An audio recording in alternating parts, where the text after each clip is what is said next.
पहाड़ों की रानी शिमला पूरी तरह से मोदी रंग में रंग गई। शिमला के रिज मैदान पर प्रधानमंत्री नरेंद्र मोदी जैसे ही पहुंचे, लोगों ने मोदी मोदी के नारों से स्वागत किया। प्रधानमंत्री नरेंद्र मोदी को पहाड़ी टोपी और शॉल पहनाकर सम्मानित किया। इस मौके पर प्रधानमंत्री भी भावुक हो गए। मोदी ने 20 साल पहले हिमाचल में भाजपा कार्यकर्ता के रूप में अटल की जनसभा में कार्यकर्ताओं के रूप में संबोधन को याद करते हुए कहा कि आज 20 साल बाद प्रधानमंत्री के रूप में आप सबके दर्शन करने का मौका मिला। मोदी ने दूर दराज से आए लोगों का आभार व्यक्त किया। मोदी ने आशीर्वाद देने के लिए लोगों का आभार व्यक्त किया और देवभूमि के लोगों का सर झुकाकर अभिनंदन किया। मोदी ने कहा कि हिमाचल देवभूमि ही नहीं, वीर भूमि भी है, वीर माताओं की भूमि भी है। जांबाज सैनिकों की माताओं को विशेष प्रणाम। मोदी ने कहा कि हिमाचल आता हूं तो लगता है अपनों के बीच आया हूं। माल रोड कॉफी हाउस की बात करते हुए मोदी ने पत्रकारों को भी याद करते हुए मोदी ने अपने साथ घर जुड़ाव बताया और कहा कि कभी भी इंडियन कॉफी हाउस में इसके लिए पैसे देने की जरूरत नहीं पड़ी, पत्रकार ने ही पैसे दिए। अपने अनुभवों को बयां करते हुए मोदी ने अपने पुराने दिनों को याद किया। यही नहीं, करीब आधा दर्जन पत्रकारों को मन से नाम लेते हुए अपनी वाक्यपटुता का परिचय दिया।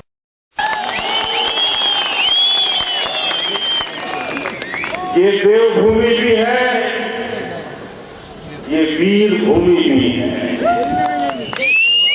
ये वीर माताओं की भूमि है। ऐसी वीर माताओं जिन्होंने ऐसे वीरों को जन्म दिया है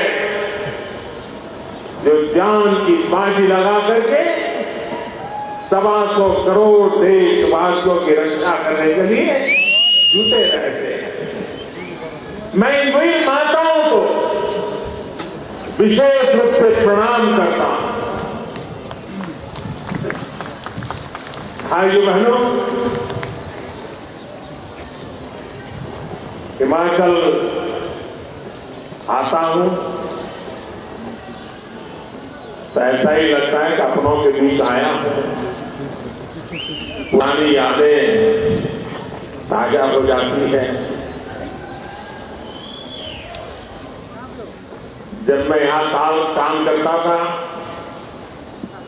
माल रोड पर तो पैदल ही चलना होता था और हिमाचल में दौरा करके शाम को जब कभी कभी शिमला लौट के आता था तो माल रोड पर से निकलना और इंडिया कॉफी हाउस में जाके बैठना। ऐतिहासिक रिज मैदान पर बीजेपी की जनसभा में केंद्रीय स्वास्थ्य मंत्री जेपी नड्डा ने सीएम वीरभद्र सिंह को आड़े हाथों लिया। उन्होंने कहा कि जब ये खबर आती है कि सीएम आज फलाकोट में पेश होंगे तो इससे हिमाचल शर्मसार हो रहा है। उन्होंने कहा कि इससे उन्हें ही नहीं, हिमाचल के हर पहाड़ी को दुख होता है। उन्होंने पार्टी कार्यकर्ताओं से आह्वान किया कि अब यहां परिवर्तन लाना है और कमर को खिलाना है। उन्होंने कहा कि उत्तर प्रदेश और उत्तराखंड में चल रही हवाएं अब हिमाचल में भी आ गई हैं। वहीं नड्डा ने कहा कि पीएम मोदी का हिमाचल से विशेष लगाव रहा है और यही कारण है कि उन्होंने आम आदमी के लिए उड़ान हवाई सेवा को शिमला से शुरू किया। उन्होंने कहा कि मोदी सरकार ने हिमाचल को IIM, एम्स, 3 मेडिकल कॉलेज दिए हैं। नाहन में मेडिकल कॉलेज शुरू हो गया है और हमीरपुर और चंबा में भी जल्द शुरू हो जाएगा। नड्डा ने आरोप लगाया कि राज्य सरकार केंद्र सरकार द्वारा स्वीकृत योजनाओं के लिए जमीन उपलब्ध नहीं करवा रही है। शिमला में सुपर स्पेशलिस्ट सेंटर केंद्र ने स्वीकृत किया है, लेकिन राज्य सरकार ने इसके लिए जमीन स्वीकृत नहीं की। इसी तरह से शिमला में 10 करोड़ की लागत से स्थापित NCDC के लिए भी जमीन नहीं दी। उन्होंने कहा कि सेंटर सर्जरी यूनिट के लिए भी जमीन नहीं मिल रही है।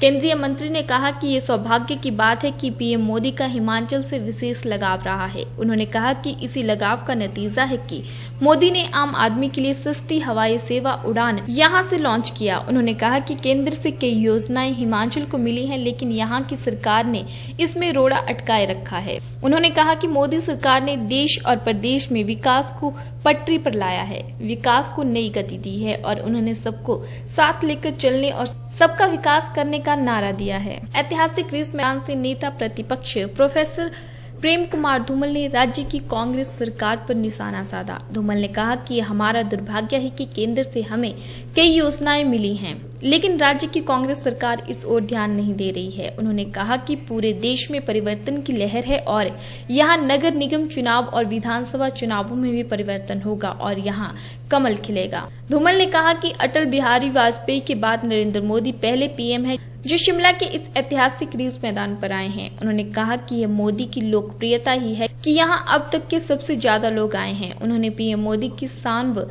कसीदे पढ़ते हुए कहा कि उनकी कार्य पद्धति ने देश को बदला है। धूमल ने कहा कि पहले में प्रदेश में घोषणाएं होती थी, मंत्री घोषणाएं करते थे और कार्य नहीं करते थे, घोषणाएं पूरी नहीं होती थी। लेकिन जब देश को कर्मयोगी पीएम मिलता है तो देश का भविष्य बदलता है। पीएम मोदी बोलते नहीं बल्कि करके दिखाते हैं। वे पहले कार्य करते हैं और फिर सूचना देते हैं कि ये कार्य किया गया है। उन्होंने कहा कि 1 रैंक 1 पेंशन को लेकर मोदी ने कार्य किया और फैसला लेते हुए इसके लिए 15,500 करोड़ रुपए दिया, जबकि पूर्व की सरकार ने इस पर राजनीति की। धूमल ने कहा कि हिमाचल को विशेष श्रेणी राज्य का दर्जा मिला था और हिमाचल को 90-10 के अनुपात में केंद्र से मदद मिली थी, लेकिन कांग्रेस सरकार ने इसका स्तर घटा दिया। इसके बाद केंद्र की मोदी सरकार ने हिमाचल को मिले स्पेशल स्टेट को बहाल किया और केंद्र को फिर से इसी अनुपात में मदद मिल रही है। लेकिन हैरानी की बात है कि यहाँ की सरकार ने इस सूचना को भी छुपाया है। उन्होंने कहा कि केंद्र की मोदी सरकार ने हिमाचल को हजारों करोड़ों रुपए के लाभ दिए हैं और 14वें वित्त आयोग में भी खुलकर मदद दी है। नेता प्रतिपक्ष ने कहा कि पीएम मोदी ने केंद्रीय मंत्री नितिन गडकरी को यहां भेजा और उन्होंने 61 नेशनल हाईवे हिमाचल को दिए, लेकिन ये हिमाचल का दुर्भाग्य है कि इन एनएच की डीपीआर नहीं बन रही है। इसके अलावा 4 लेन के मार्ग बन रहे हैं, लेकिन इसके लिए आगे कार्य नहीं हो रहा है। उन्होंने कहा कि शिमला में जल्द नगर निगम के चुनाव होने हैं और इसमें कमल खिलना तय है और विधानसभा चुनावों में भी बीजेपी जीतेगी और पीएम मोदी के नेतृत्व में नगर निगम और विधानसभा चुनाव में राज्य में कमल खिलेगा। अटल बिहारी वाजपेयी के बाद पहले प्रधानमंत्री हैं कि नरेंद्र भाई मोदी को आज शिमला पधारे हैं। आप सबकी ओर से जबरदस्त स्वागत।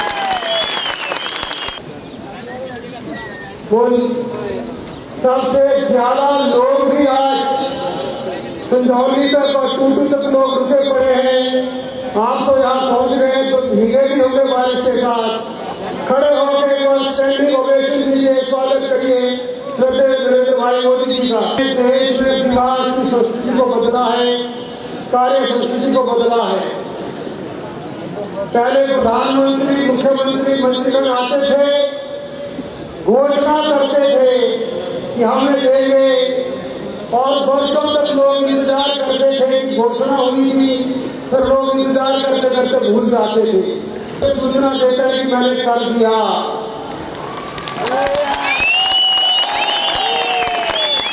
2-3 उदाहरण आपको देना चाहूंगा। अभी आपने देखा हमारे मुस्लिम अधिकारियों ने प्रधानमंत्री जी का अभिनंदन किया